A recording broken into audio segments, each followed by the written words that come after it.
time has come, the Walrus said, to speak of many things, of prog and rock and metal and psychedelic things. Yes, hello and welcome along to another edition of the Walrus and the Carpenter with Roger N and Roger D. First part of this week's Walrus and Carpenter consists of a chat I've had with Vic Wayne, singer-songwriter with the band Star Collector. But before we get to the chat, let's hear a track from that new album, which, to remind you, is called Attack, Sustain, Decay, Repeat. This particular track is called Running Through the Rain.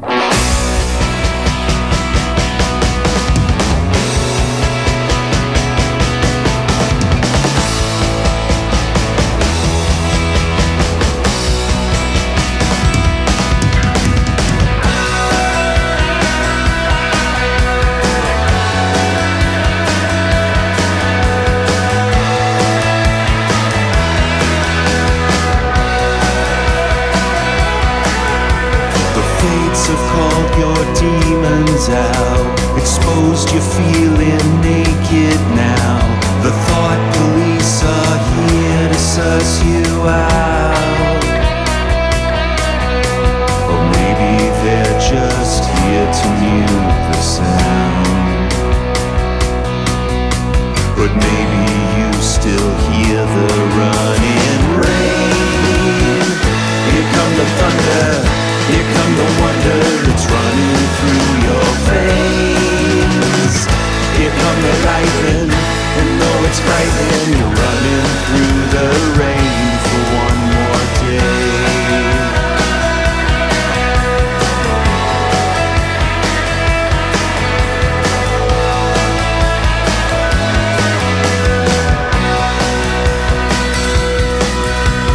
Calling all your treasures out, the beauty of what you're about. For what you leave behind, you can be proud. There's only this one moment here and now. So wash away the fear and let it rain. Here come the thunder, here come the wonder, it's running through your veins. Here come the lightning, and though it's frightening, you're running through the rain for one more day.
Now, before we get on to any of the songs, the new album, now it's clearly a Star Collector record, but we're in a slightly different soundscape this time. Would you say that's fair as well? Because there's a subtly different sound to it and some wonderful bass guitar work on there.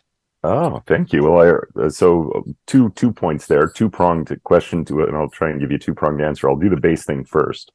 And by the time I talk about it, I'll forget what the first point was, but here we go. So the bass stuff, yeah, thank you for noticing that. There's two things about the bass stuff. One is that Adrian, our drummer, who's our engineer and does the mixing and mastering, and I produce, so the two of us spend a lot of time with our heads together, just sitting over the board working on it. But he in particular said, you know, I love the way Game Day turned out, but I really would like to emphasize the bottom end of the bass more in this whole record. And my first feeling was, why are we messing with this? Game Day worked out great. It sounds great. There's enough bass. But what we did on that one is we A-B'd it against lots of records that we liked. But on this time, we just consciously said, let's not spend as much time A-B'ing against other artists. Let's A-B it against Game Day, and let's make sure that whatever the overall picture is, there's more bottom on the bass. And it took me, I'll be honest, took me a little bit of time to come around to it, but Adrian was really keen on doing that.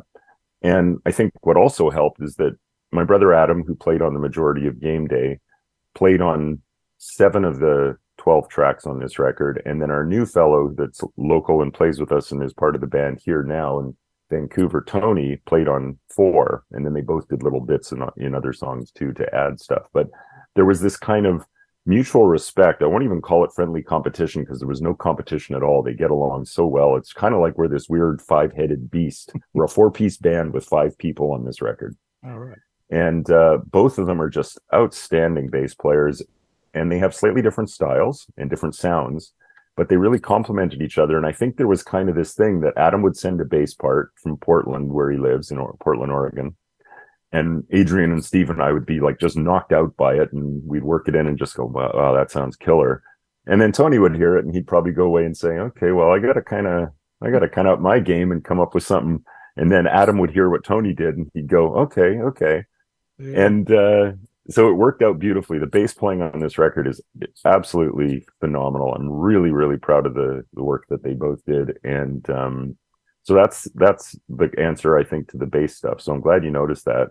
The question about the tone of the album and the diversity and all that stuff, I think instead of trying to box ourselves in, we were trying to kind of push ourselves out of that box and just say, so, you know, if I was writing something that was more kind of ethereal and moody, maybe it'll be 6 minutes long. And so what? That's what it should be. That's what that song needs to breathe to be able to get whatever across. Now, not everyone out there listening might agree. They might go 6 minutes, yawn, you know, stick to the 3 minutes, buddy. But that's not how we felt going into it. And we didn't shy away from saying, okay, well, that's how this song's going to be. And we're now getting to the section where we think we want a guitar solo. So Steve suddenly goes into a totally different realm of approach to his guitar solo, which is not at all in the power pop vein. And it's like, that's okay. Yeah. That's actually really cool. Let's just take it off into the ethereal direction that you're going to go in, and let's go with it. And so, yeah, you're right. There's one song that is just me and the acoustic, and it's very kind of Nick Drake-ish. It's a very dark song. It's a very sad song. I remember when I did the demo of it, Steve said, you know, do you want me to put some guitar on it? And I said, actually, I think this one it's got to sound like me sitting on a creaky bench. And you can even hear a few creaks because it actually came through at Adrian's place. It's just got to be one voice, one acoustic telling this really dark story. And that's going to be it in its best form, which again goes back to how we arrange stuff. Like, what do we feel it's going to be its best form? And that is where that, you know, don't shy away from from whatever you think it needs to be. So I guess the biggest compliment and you said this earlier, so I'll say thanks in advance, but the biggest compliment about it for this record is that it still sounds like us. At least I like to think it still sounds like us, even though we're pushing those boundaries a little bit. The Nick Drake song you do is Cross My Heart. It is a beautiful song and such a contrast to the things around it. So it takes some nerve to put something like that in the middle there.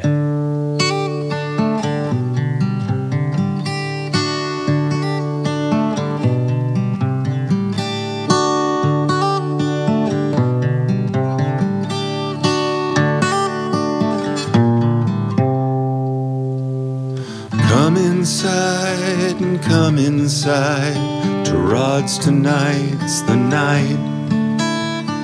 Promises, promises, She fused that ring on tight. She crossed her heart and hoped to die the honeymoon and stars. And she couldn't love him anymore. Morning coffee, warm and strong, wafting up the stairs. Innocence or innocence, the game is truth or dare. He crossed his heart and hoped to die. She thought she knew the score,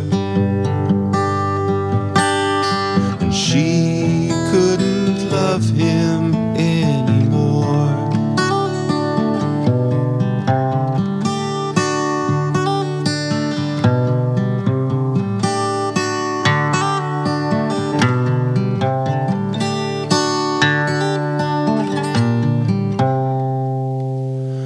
Wake up from insomnia to Neil's tonight's the night. Promises, promises, he bruised that ring on tight. Morning coffee, cold and burnt, runs down icy stairs. Innocence, it makes no sense. The game is truth or dare. She crossed his heart, he hoped to die, and lost his private war. When she couldn't love him anymore. She crossed his heart, he hoped to die, and shot out all the lights.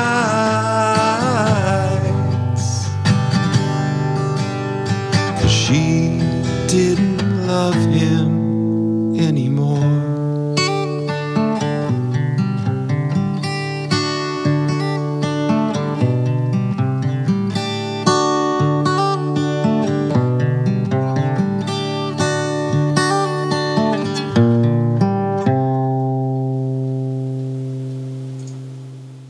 But not everything's as sad as that. But you're right. You also touched on something that I really tried to emphasize. I think I even emphasized it when the album first came out in my first promo, which is, again, these aren't all typical love songs, power pop ideas. There's some of those. There's some of those tongue-in-cheek, some of those lighter songs. But, it really is. I think, it's about their songs of love and joy and sex and aging and celebrity excess and, all these different things, but even revenge and murder. And the point of it is that they may not all be up the middle power pop themes, but they're life themes. They're things that, in the broader scope of life, there may be things that people can relate to. So. Yeah, no, absolutely. Now, one of the other songs, because you've mentioned it a couple of times about the length of songs, and the longest track on the album, which I have to say I do like, but it has got the swear word in it quite a lot. If we can't, if we can't take a joke, and that's a great track, but that's getting on for 7 minutes. But it's bringing some great guitar work in that as well.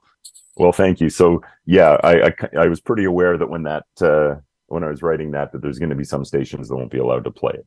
I haven't even counted how many times I've used my potty mouth in that one. But again, this also comes down to not shying away from it. It's like, that's the feeling and the emotion that needed to be there. Well, I think on Rock Radio UK, I tend to, I don't shy away from tracks that use that word if I feel it's in context, because I have done that before. And I think within your song, it is in context. So I will play it. And it's funny that we're talking about that track, because was in like bullet in my brain moment when we were finishing that song, especially the ending. And I thought, Roger's going to love this one.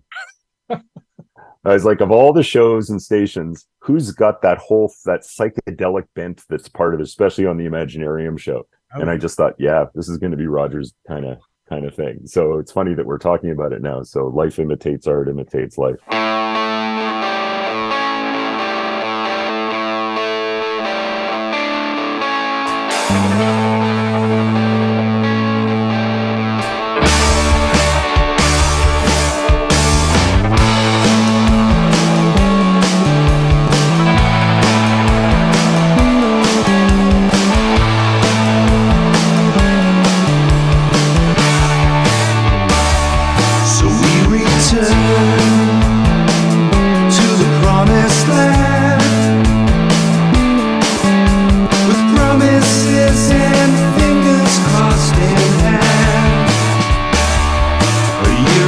see the kettles burn, with fingers crossed in hand behind the back. So we turn the other cheek, but no one can ever say that we were weak. And so we burn until we're fried, but no one can ever say we never tried. Thought we were in the clear, then it just disappeared. Then it all went up in smoke. Fuck us if we can't take a joke.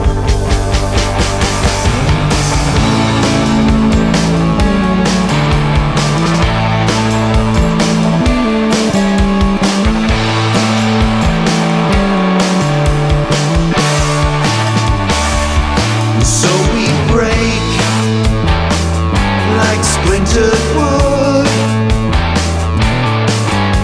So what if our intentions were all good? Again we lost, again we ride. We seek when all we wanna do is hide. Thought we were in the clear, then it just disappeared. And then it all went up in smoke. Fuck us if we can't take a joke.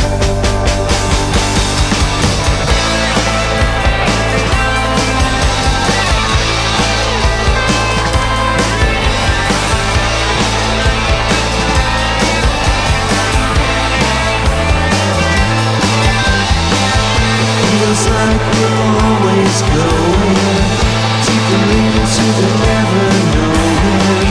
Feels like we're always going deeper into the never knowing now. And again.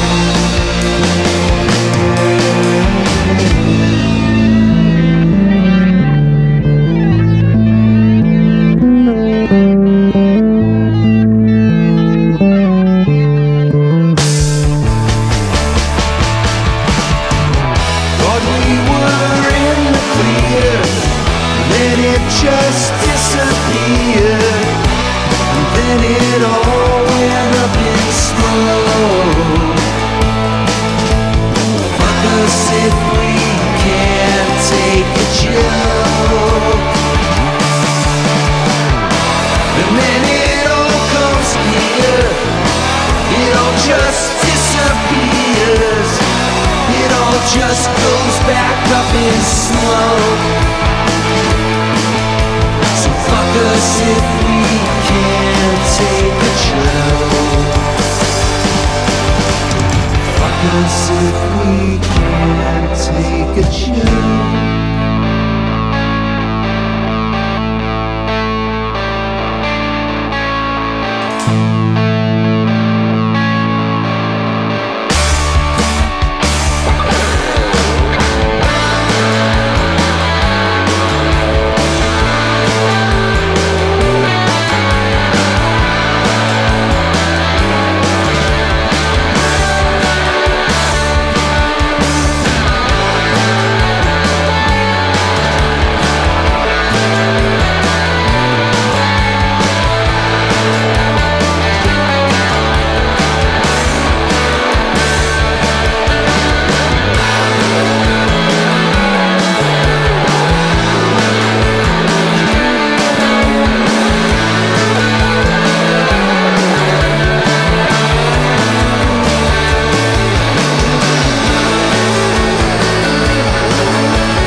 Yep, it is almost 7 minutes long, and again, would have been easy to edit it down and make the ending way shorter. But to me, again, the whole chaos and cacophony and energy that the ending builds is absolutely intrinsic to the overall effect of the song in my mind. So there was no thought in my mind that we'd shorten it. And I remember Adrian even, saying, "You think we should make this ending shorter?" And I'm like, nope. This is exactly where we need to build it to. And I can't even count how many guitars Steve and I laid down at the end of that song. I mean, by the end, there's so many different guitars going around, but slide and tremolo and the whole business. And the guitar playing, yeah, Steve just did an incredible job at the end of that song. Steve had the daunting task of creating something that would build and build, yet still have a sense of melody and a sense of going off the rails. Yeah. And that's to me, I mean, I could never play lead and save my life anyway, so it's not even a question. But I knew in my head that was kind of where it wanted to go as a song. And Steve just did a phenomenal job. No, I think one of the songs, Broken Butterflies, lovely track. So, I mean, I don't know if that was one that was co-written or not. Broken Butterflies is one that Steve and I wrote. And that's actually the oldest song on the record. That was actually recorded for Game Day. Yeah. Broken Butterflies, because it's got so many different vibes and tangents to it, fits perfectly on this record, which is a whole record of vibes and tangents. We call that one Everything and the Kitchen Sink. It's got this rolling kind of almost 80s vibe on the bass that carries it through like the rhythm section. Steve's guitar line is bit kind of 80s-ish. My vocal is kind of a bit, echoing the Bunnyman, using my lowest register, kind of almost talking it through. And then suddenly we go into the section where there's these harmonies that you mentioned, where it's suddenly almost like disco harmonies. And Adrian starts playing the offshots on the hi-hat, which again is a bit of a disco thing. And then we get to the chorus, and suddenly it's like the Rolling Stones or something, with those heavy guitar chords with the suspensions and the fairly, straight ahead progression. And then in the breakdown, it just goes all off the rails, where there's like wah guitar, there's like guitar synth that Kevin Kane from the Grapes of Wrath added to it. There's actual violins.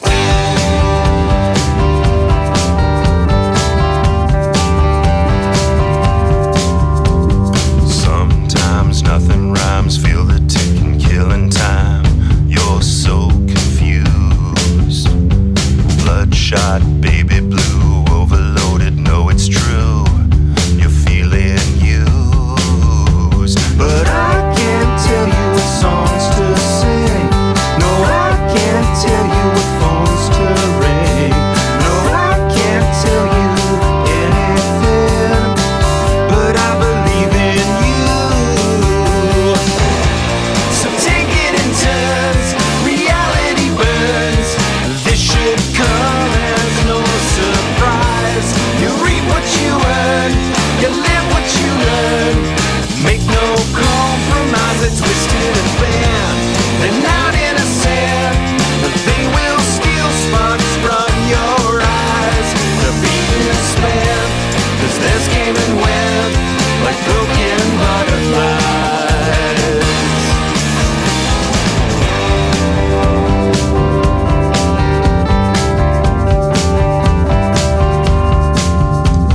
Set sail, bite your nails, thinking that the wind will fail on the edge of a knife.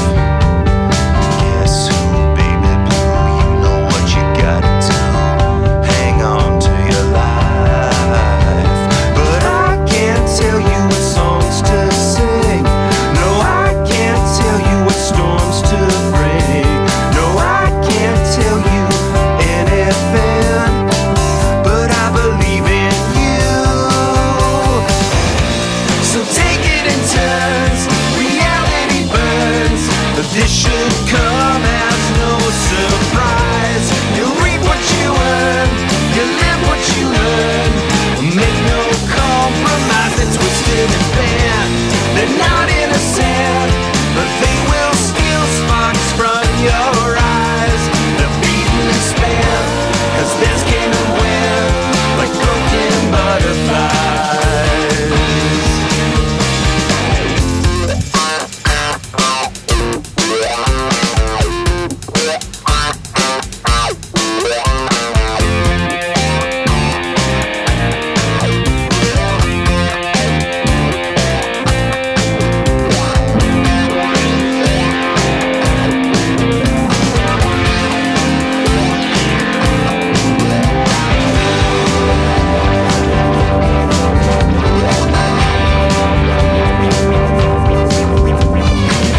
to shine all over you. Time to take it to town. Still I can't tell you what songs to sing. No, I can't tell you what crowns to king. But I can tell you one thing, baby, I believe in you. So make your own terms until it burns. This should come as no surprise. You reap what you earn, you live what you learn. Make no compromise in the unknown. You're never alone. This should come as no surprise. Go out on your own. Goodbye to the clones and broken butterflies.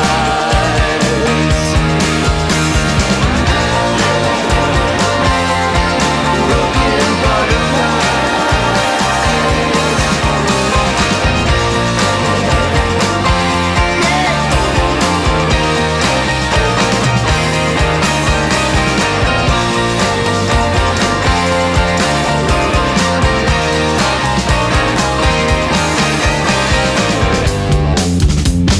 Broken Butterflies with real strings, provided by Kate O'Brien. And thanks to Vic for his time this week. There'll be more from Vic about the latest Star Collect album next week. He and I were chatting for over an hour, so need to hold some of that discussion over for future programmes.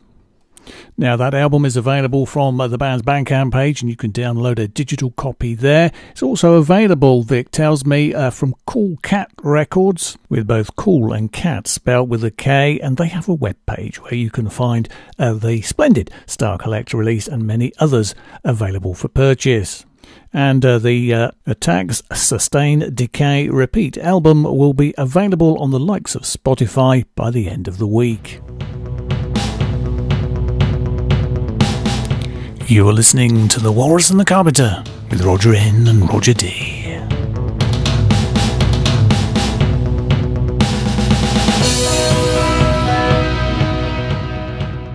Feel it coming on. I mean, brilliant track. Thank you. I'm glad that you feel that way. I mean, it's the opening track on the record. It was the first single, and you know, you kind of got to try to hook people in with the first song when you're playing a record. If you're just releasing a single, you know, it's one thing, but for a record, if you kind of got, you know, same with Game Day, right? It opens with all this feedback and the click in. It's kind of like, oh, this is kind of interesting. Yeah. And when I go back and listen to most of our records, we tend to, I don't know if it was ever that conscious now that I think about it, but almost all of our records do something a little bit interesting at the beginning of each song. So I guess maybe we were, you know, it was in our subconscious to make whatever song was first, try to pull the listener in. But I do think that Feel It Coming On's got this, you know, huge, great Pete Townsend, almost windmill sounding guitar chord. And then Adrian just totally Keith Moons it, you know, takes us right into the song. And then it's just kind of full throttle, turbo fueled rock and roll, as I call it, you know, through the song. Again, that's one that I worked on with Ian. And, you know, I wrote some of like the bridge, I just wrote totally on my own separately. But in terms of the overall song, it was very much informed by his guitar riff and the demo he sent. So it was a true co-write. And the video Steve made for it, I think, you know, Steve's been doing these videos since the beginning of Game Day, and this is now his 7th. Oh my goodness, they're just getting better and better. He just did a fabulous job on that video.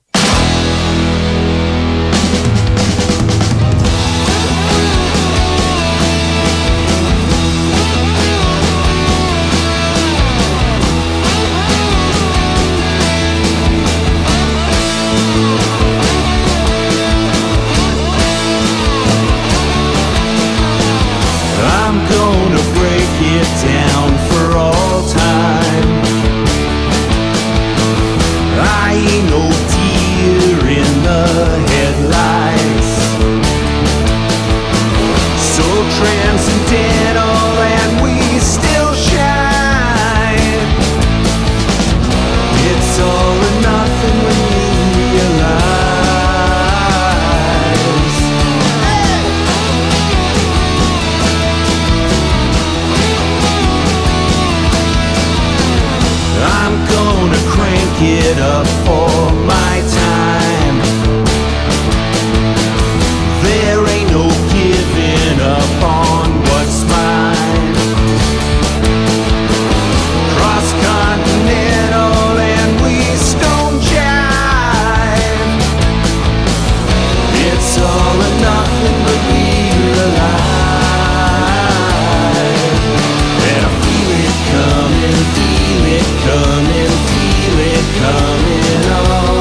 Halfway Home, again, another lovely track. So Halfway Home, that one is a co-write with my brother Adam. It's the one song we wrote together for this album, and I'm thrilled that we did it because we hadn't written a song together for, oh man, I can't even tell you, decades. And it's strange because we both love a lot of the same music. We don't live in the same city, but these days you can still write songs. And I wanted to write something with him, and he came up for a visit. And while he was here, he played me a bunch of musical stuff he had, like off his phone, ideas, and it took a long time because it was like none of them seemed to be Star Collector-ish. Just I was listening, I'd go, yeah, no, no, and finally he came up with this one, and I was like, oh, I think we could use that. That's it. That's the one. So we started working on it. We wrote the music together, and pretty much wrote the whole music together, like the chord changes, the structure.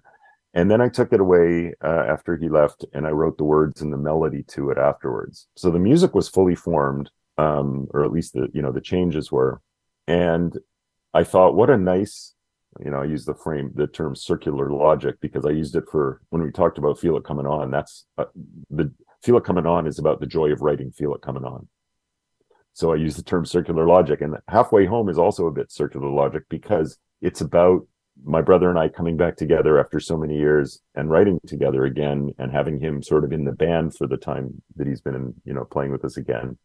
And it contains a lot of inside jokes and stuff that only he and I would get. Yeah, right. But that's the purpose. I mean, that's the line of the chorus. I really don't mind if the joke's inside. Well, I really don't mind is the name of the very first song we ever wrote for our band, The Mods.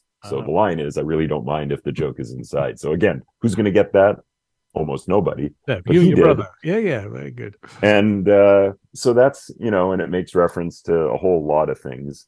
We had a little bit of fun with the arrangement too. Like there's a place where he does like a jam bass part for like just 4 bars, which inferences our love of the jam. There's a line about echoing the Crystal Days, which is a joke about Echo and the Bunnymen and their song Crystal Days, which we used to cover in one of our early bands. Yeah. And then in the solo section, this is my favorite because I think I probably told you, and I went on record during game day saying what a fan I was of Alice Cooper's song, No More Mr. Nice Guy. So if you actually listen to Steve's guitar solo, it is exactly the intro to No More Mr. Nice Guy. We got to have a little bit of fun by, putting all this stuff in there. But ultimately it's a song about, I guess brotherly love for want of a less sappy, or, it's but that really is what it is. And it's about us being able to come back and be creative together. And, and that's kind of what it's about, right? Like, I really don't mind if the jokes are inside. We're halfway home.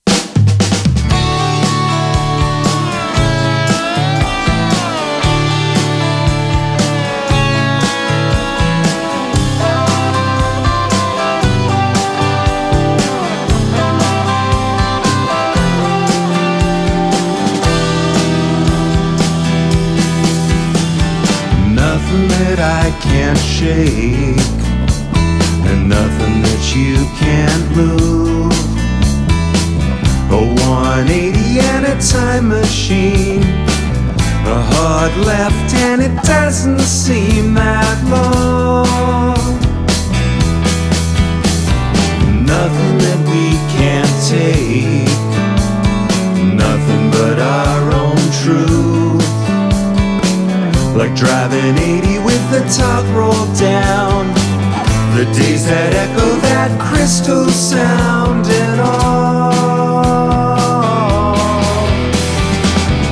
We've taken some long ways and long ways around just to get back where we started. And I really don't mind if the jokes are inside. We're halfway home. Nothing we can't create, and nothing left to prove.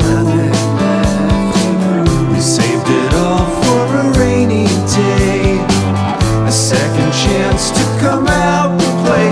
It's true.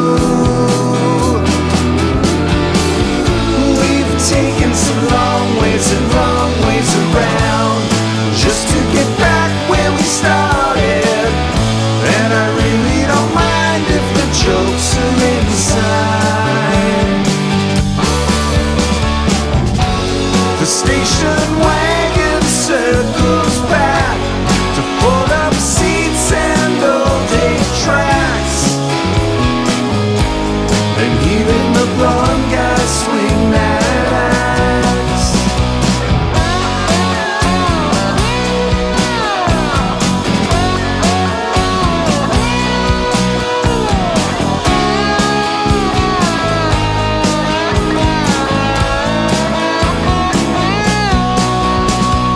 Nothing that they can say, and nothing that they can do will mean that much to us anyway. Some things no one can take away. We've taken some long ways and wrong ways around just to get back where we started. And I really don't mind if the jokes are inside. We've taken some long ways and wrong ways around just to get back where we started. And I really don't mind if the jokes are inside.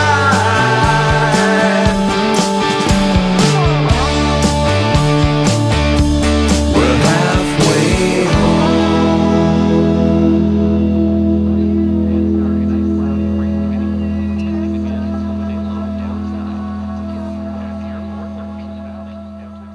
And the last one, which is your probably the shortest on there, you close with "Don't Have to Fold." And I think you described it as a sort of throwaway thing as far as Star Collector were concerned. But it wraps up the album nicely, doesn't it? Yeah, I think so. That's one that I wrote in an hour. I literally was sitting on my couch with my acoustic guitar, and it with the exception of maybe 2 or 3 lines that I just rejigged afterwards, it was all written. Like, I never write stuff that quickly. And it was written so quickly. I remember saying to myself first, and then kind of even to the band originally, like, this can't be that good. Like, there's no way that it's that good if you're good enough to put on a record if it's written that quickly. Like, because my normal process is that I take time to think about it and fix stuff and change stuff. But it just kind of arrived fully formed. And again, it comes in at 2 minutes and 6 seconds or something. It's really short, especially for us. And I was like, well, should we throw a solo in? Should we do an ending? No. This is how it feels. It's in its best form. And I kind of sat on it for a while, but it wouldn't leave my freaking head. It just kept the song just kept coming back. So I took it to the band and said, okay, so I wrote this in an hour, and for some reason it's still poking into my brain. So I'm going to show it to you. And they all liked it and came up with stuff really quickly. And you're right. It's a good closer for a number of reasons. One, because it closes the album on, if the album had ended with 19 Dream, which is the second last song, which is quite long and quite serious, I think it would have felt a little heavy. And even though a lot of the songs are heavy, the overall thing should be more varied than that. There's some heavy stuff. There's some fun stuff. There's some, like I said, stuff about sex and about the joy of songwriting. I mean, it's all over the map. But I really thought that the last song should end with a little bit of a smile. Yeah. And that song seemed to fit the bill. And it's actually a song about growing old, and that it's not the worst thing in the world. It's like we're all getting older. No one's getting younger except Brad Pitt in that movie. And it really is just a song about acceptance, and that you can still, I think one of the lines is, bash at this old guitar and have a glass of wine, a million new ones wait to fly, which is really about, there's a million more songs to be written. Doesn't really matter if you're 20 or 40 or 60, whatever it is. Just, we're all getting older, but it doesn't mean that you still can't find that joy and excitement and creativity in life. So I thought it was a nice way to round out the record. I'm thinking about time all the time this time. I've got no reasons to deny. Stare at the wrinkles, but the eyes still shine. Vineyard seasons left behind. 'Cause everybody's told that they're gonna. Everyone gets old, they don't wanna know. No. Everybody's told that they're gonna go. Everyone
are listening to The Walrus and the Carpenter with Roger N. and Roger D.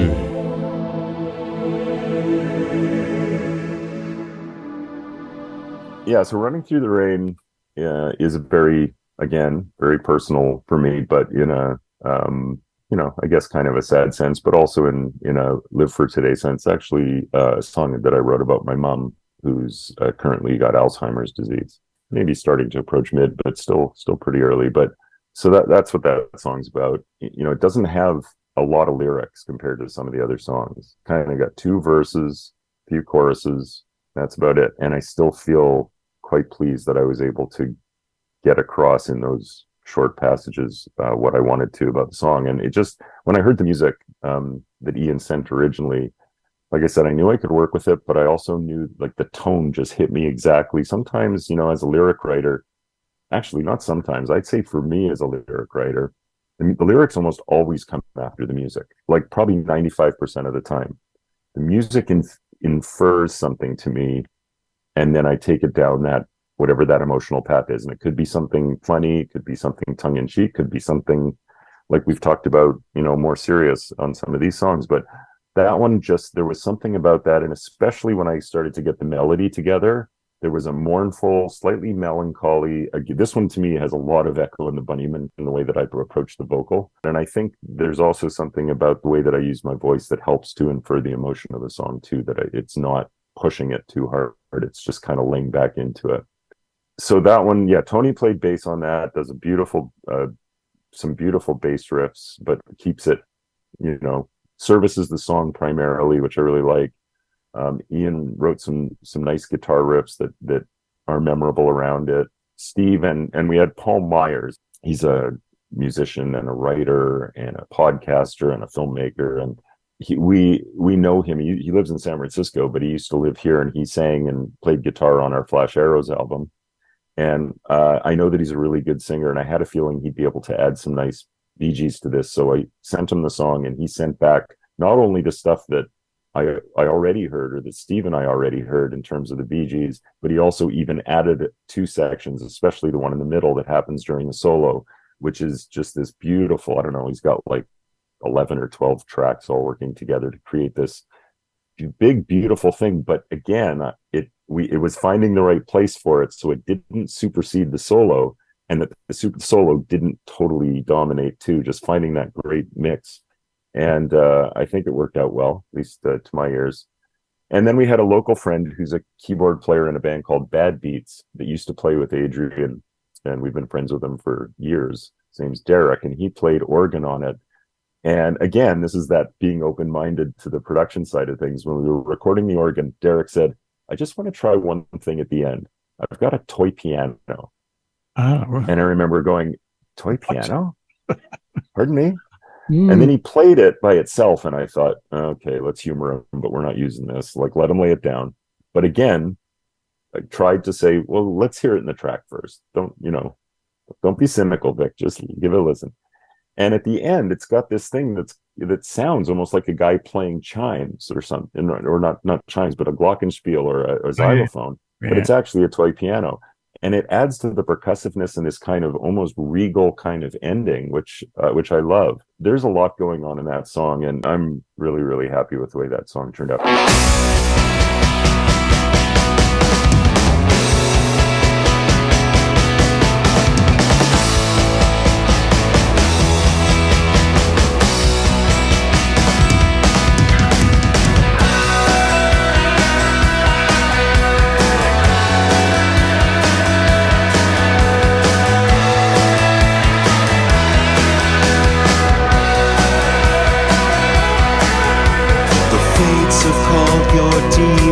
Out, exposed, you're feeling naked now. The thought police are here to suss you out. Or maybe they're just here to mute the sound. But maybe you still hear the running rain. Here come the thunder, here come the wonder, it's running through your veins. Here come the lightning, and though it's frightening, you're running through the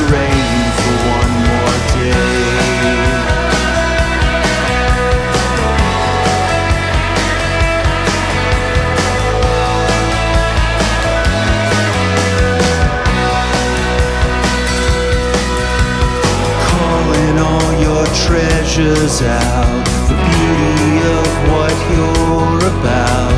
For what you leave behind, you can be proud. There's only this one moment here and now. So wash away the fear and let it rain. Here come the thunder, here come the wonder, it's running through your veins. Here come the lightning, and though it's frightening, you're running through the rain for one more day.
Talking about getting old, I'm not sure when you get to my age, you think getting old is so wonderful, but there's always something. And so often, so much about getting old is in your head anyway. And it's what goes on up here. And it's possible, even at my age, to be creative in the things I do and all that. You just said something that, again, I pretty much reiterated in 19 Dream, which is also a song about looking at your life, kind of looking back at your life and saying, you know, I may be crazy, but I still have games to play. Yeah. And one of the lines in the verse is something my mom actually said to me around the time of maybe her 65th birthday. She said, "Why do I still feel 19 in my head?" And I took the line, and the line in the verse is, "Like Mama said, I'm still 19 in my head." And it's true. You just said it yourself. Like, you know, really, it's sometimes we can't believe we're getting older, but, you know, it is a bit of a state of mind, isn't it?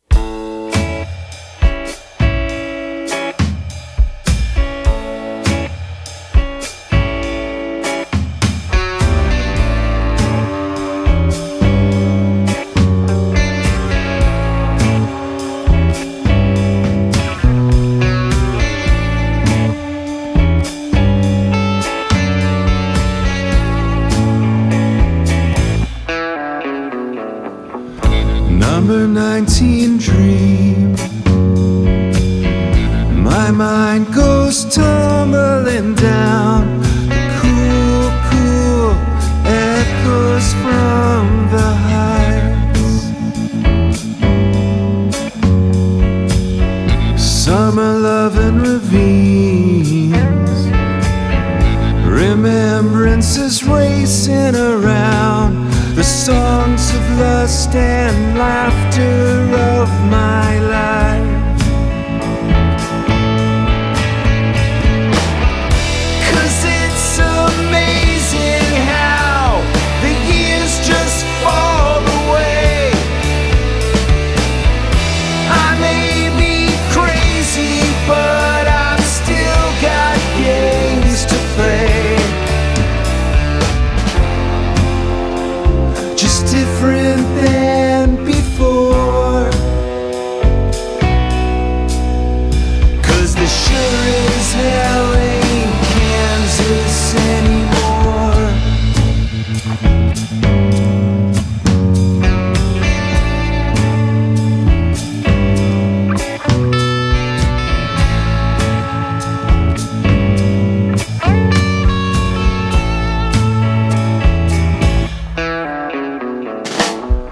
the uneasy dream where you've got no control and the ones you love are fading out of sight. Monsters and machines, how it all gets real sometimes, like the snakes and zigzag ladders of my life.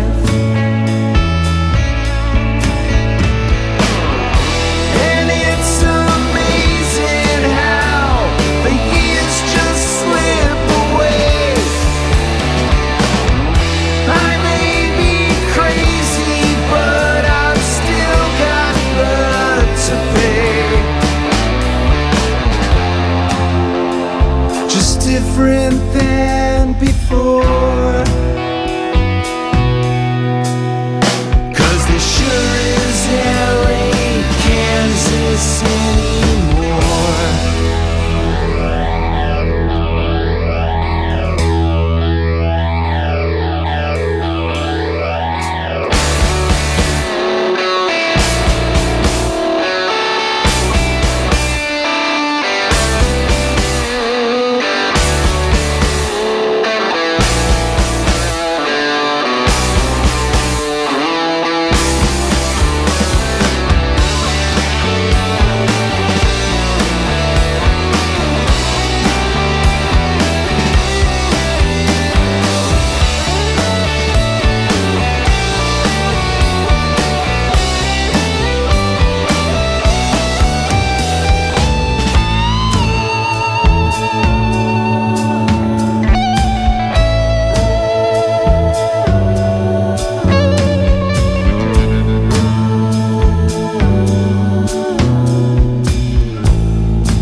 Like Mama said, I'm still 19 in my head, where the kids are always alright. Melting ice cream,